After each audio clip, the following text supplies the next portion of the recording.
welcome back to No Hair, All Heart. I am reading from Jonnie Fazoolie and the Transfinite Reality Engine.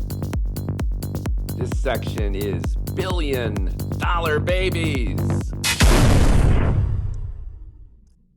Shifting from ultra-high-profile PR to business journalism seemed natural enough, if a precipitous downgrade from her global responsibilities and grotesquely lavish offshore lifestyle. Sheesh, thought Penny, relieved and grateful for the opportunity to get back into the working world. Yet she felt manipulated by her ostensibly well-meaning and forever manipulative sisters. So with a loaded resume and Jenny's conditional referral, Penny hustled her privilege with aplomb to switch career gears into a reporter role at the acclaimed publisher and event organizer. Given her unique background, albeit checkered, Penny was assigned to the team of over 50 worldwide experts compiling the Zillionaires List, hot since its launch in the late 1980s. With their goal of accurately estimating net worth, the experts send surveys, examine financial documents, and conduct interviews for which Penny Pitz was optimally suited and eager. Putting her on the zillionaire bro beat was expeditious. She was already something of a business celebrity, if a sketchy one, and by any stretch, a triple threat: smart, attractive, and personable. Another unfair advantage was her legacy XTX network, which still linked her to many of the world's top movers and shakers, able to be leveraged for coveted one-on-one interviews, insider scoop. Settling in her new office in Jersey City is a shitty little cubicle within an open floor layout. She can hear and smell the gasps and farts of dorky techies all around her. Gross. What's your name? Asks a UX specialist, eating Whizzlers. Reese Charleston, she says, hurling a fake smile that hurts. I see what you did there, he replies, dissed but impressed. I'm so glad, leers Penny. No, you're not. Yes. Do you mean, yes, I'm so glad? Or, yes, I'm not?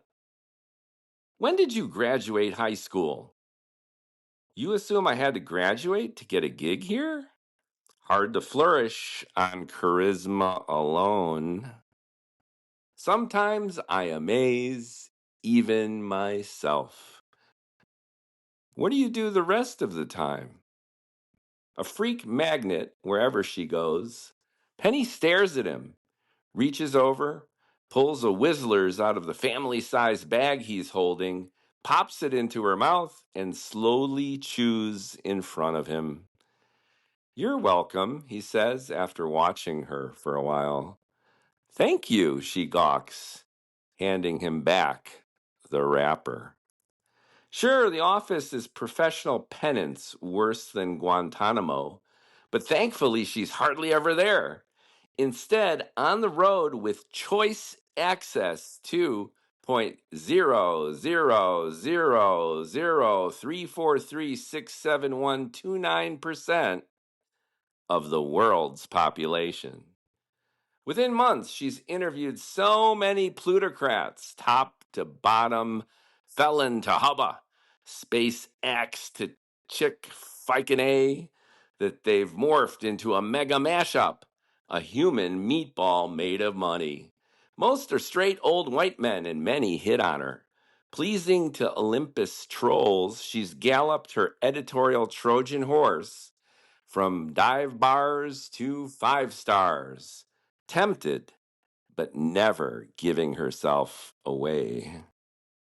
Have you ever been interviewed by Forbes? Asks Penny. Have you ever been fucked by an oligarch? Asks an oligarch. Never had to, she grins. The entire country beat me to it. You're too prim and pretty for your job, he tries yet again. So are you, zings Penny, making him want her even more. Go ahead, he insists. Ask me any question. Despite the harassment, Penny counts her perks and admits her post MBA gig doesn't suck. At least her biological and sorority sisters, ex-BFs, and extended family approve, or say they do. When are you going to introduce me to your Zillionaire List? Asks Benny, fresh from her nasty divorce and latest round of cosmetic surgery. I'm the one who got you that gig, right? Actually, corrects Jenny while putting her finishing touches on this Friday's meal. Jerusalem artichoke velouté with truffle oil and a crispy quinoa chaser. I'm the one who got it for you. I had a three-way last night with Larry and Sergey at the Rosewood Sandhill in Palo Alto, giggles Penny, knowing how to shut them both down. Never had so much fun Googling. Her colleagues are jelly, though, and claim she actually excels at spreading sheets with Microsofts. Penny's instead irritated by their callous disregard for her mad bids skills on full display. The stretch limos, private jets, and poolside rave parties remind her of the good old crypto days.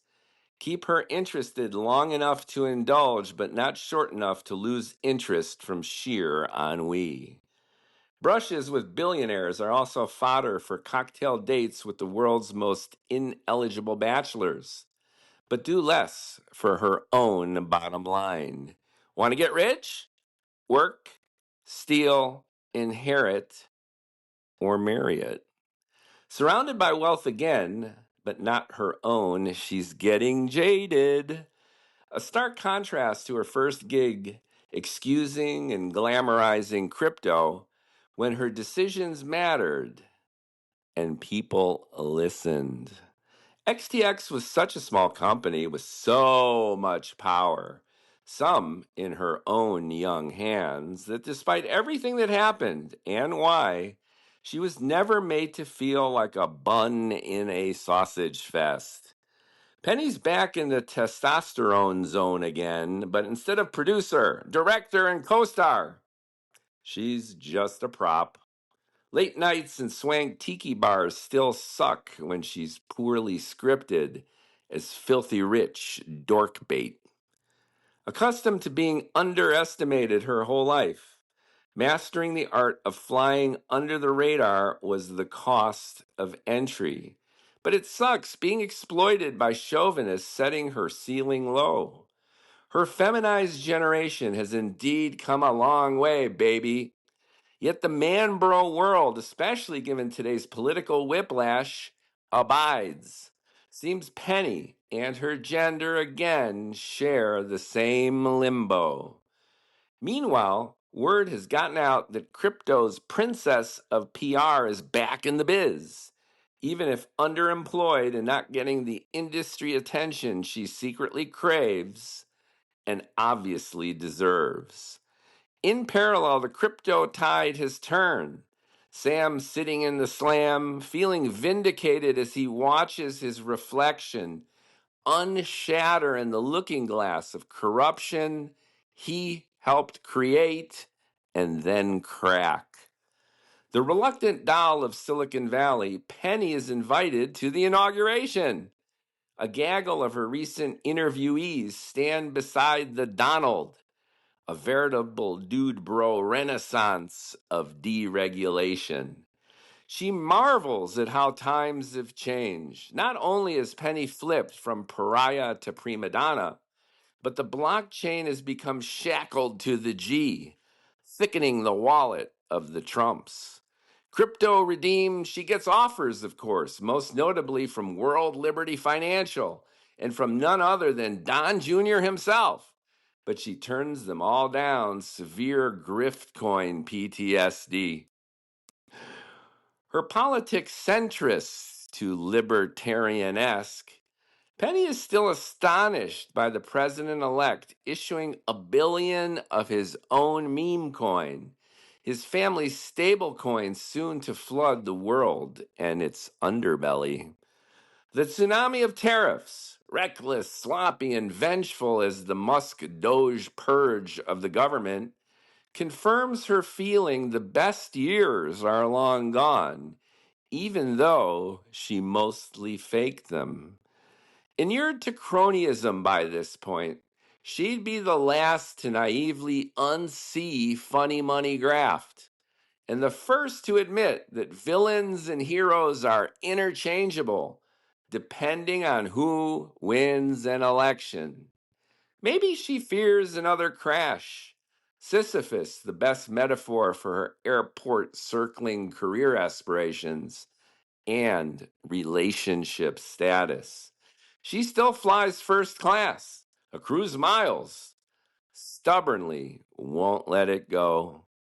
Penny pinches herself hard, making her shout, resulting in a bruise that looks like a hickey if it weren't on her arm. Why isn't she living it up? Why isn't this another golden age for her? Constraints beget creativity. No risk, no reward. No pain, no gain. As Penny understands that Icarus burning, plummeting, and crashing got blinded by more than just the blazing sun. Too hot to handle, she's cooled down, reaching a state of thermal equilibrium during an administration gone ballistic day one. Penny the Phoenix, more like it, risen from decentralized ashes. Powering her allure is a bad girl lurking beneath the polished surface, a tantalizing tease tempting brutish straight guys to grunt, and classy gay men to adore, befriend, and emulate her. She senses her biggest challenge and most stubborn obstacle is being unable to fully let loose. The universe has perversely blessed her with privilege and power used as camouflage. During her most intimate moments, Penny allows herself the luxury of dirty talk.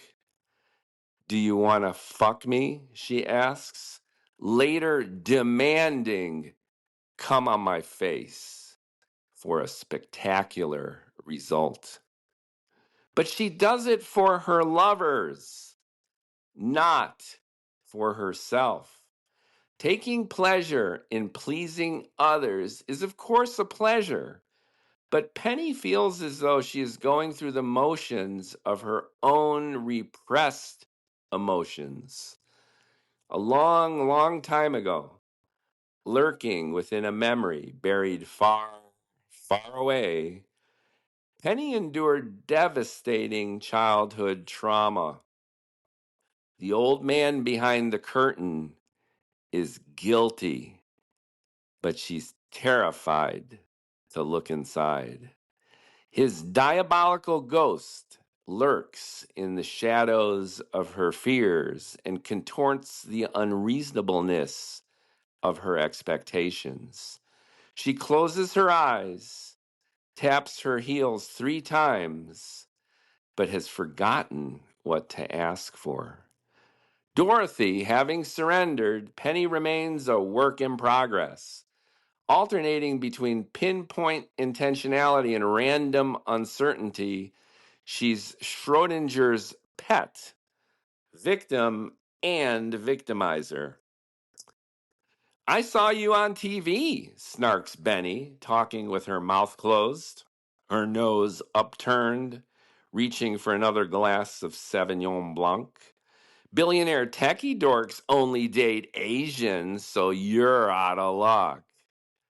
I can't imagine you accepted the inaugural invitation, grimaces Jenny, as the feds attack her law practice, denying access to government buildings, and her partners make concessions. I trysted with Bernard Arnault at a P. Diddy freak-off during an active eruption on Tana Island, says Penny. helping herself to another helping of salmon gefilte fish with horseradish espuma. The following week, she's not invited to Friday night dinner.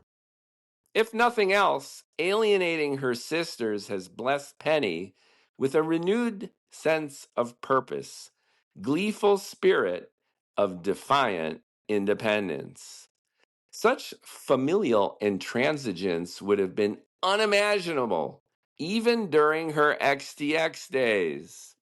Progress!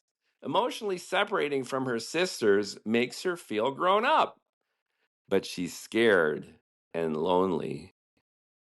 How you doing? Ask Whistler's back at the office, Penny wearing her vulnerability to the point he grows a pair and initiates a conversation in the staff kitchen. Want some? Sure, she says, accepting his offer, taking the bounty back to her cube.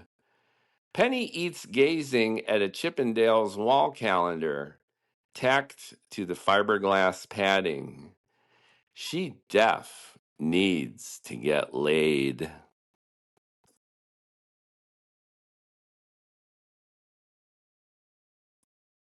Thanks for listening. I hope you like Penny. More to come tomorrow.